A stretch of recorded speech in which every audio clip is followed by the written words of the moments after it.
रात्रि का समय हो गया।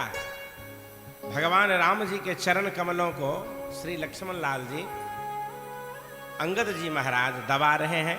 भगवान के वाम पास में सुग्रीव जी महाराज, दाहिने तरफ अंजनी नंदन हनुमान जी महाराज, श्री विभीषण जी महाराज कान के पास बैठे हैं और राजनीति पे चर्चा हो रही है। अंगद जी, हनुमान जी सब चरण दबा रहे हैं। लक्ष्मण जी कमर में तरकस कसे हाथ बाण में धनुषरी वीरासन से बैठे हैं। भगवान एक बात यहाँ बहुत सुंदर बोले। भगवान पूरब दिशा की ओर मुंह करके चंद्रमा को उदित होते हुए देखा और चंद्रमा को देख करके भगवान बोले कि देखो देखो इस चंद्रमा को देखो, पूर्व दिशा की पर्वत की गुफा में रहने वाला अत्यंत प्रतापी बल की राशि यह चंद्रमा रूपी सिंह अंधकार रूपी हाथी के मस्तक को विदीर्ण करने वाली कैसे सुशोभित हो रही है। आकाश में बिखरे हुए तारे जो हैं वो मोतियों के समान चमक रहे हैं, जो रात्रि रूपी सुंदर स्त्री के लिए मानव श्रृंगार है। भगवान रामचंद्र जी कहते हैं कि हे मेरे भाइयों, एक बात बताओ, इस चंद्रमा में जो ये कालापन है वह क्या है? अपनी अपनी बुद्धि के अनुसार बताओ। अब समय जगत में कैसा भी हो, लेकिन उसे प्रसन्नता से बिताना चाहिए, इसी में आनंद है। भगवान रामचंद्र जी जब ये बात बोले तो सबसे पहले मौका मिला सुग्रीव जी महाराज, सेनापति थे। बोले आप बोलिए, इस चंद्रमा में ये धब्बा किस चीज का है? अब जिसके मन में जो रहता है वही बाहर निकल के आता है। शास्त्रों में ऐसा वर्णन आया है। अब सुग्रीव जी महाराज के हमेशा मन में ये बात घर कर गई थी कि किष्किंधा के राजा में कैसे बनूं।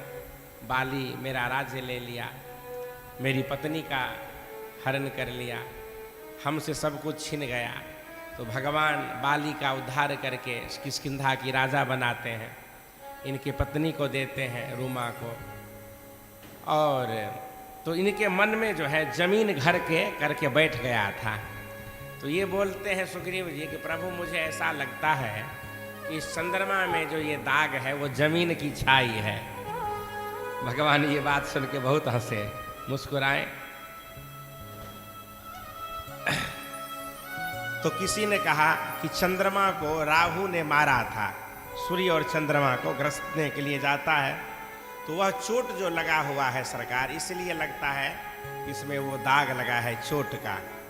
कोई कहता है कि जब ब्रह्मा ने कामदेव की स्त्री रति का मुख बनाया तो चंद्रमा का सार भाग निकाल करके कामदेव स्त्री के मुख में डाल दिया, तो इसका ये धब्बा है, ये छेद है।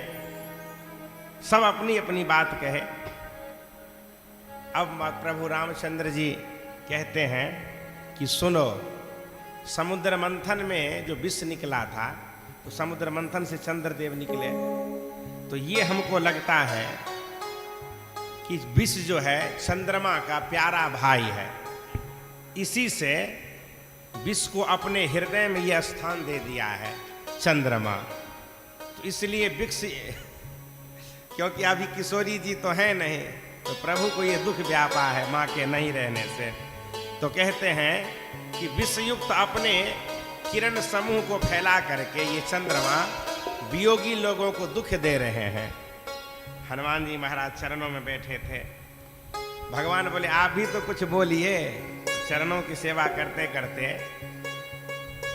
हनुमान जी महाराज बोले सबसे अंतिम में कि प्रभु जब आप कह ही रहे हैं तो हम अपने मन की उद्गार आपसे कह रहे हैं। हनुमान जी महाराज कितना सुंदर बात बताए। हनुमान जी महाराज बोले यह जो चंद्रमा है ना प्रभु, ये आपका दास है, आपका बालक है, और आपकी अंग जो है वो नीलांबुजश्यामल कोमलांगम। तो हमारे आप जो नाथ हैं तो आपका रंग जो है श्याम वर्ण है, तो ये आपका दास है, इसलिए आपकी सुंदर छवि को ये चंद्रमा अपने हृदय में बसा लिया है। वही श्यामता इस चंद्रमा में झलक रही है। श्री हनुमान जी महाराज के वचन सुनकर श्री रामचंद्र जी बहुत हंसे।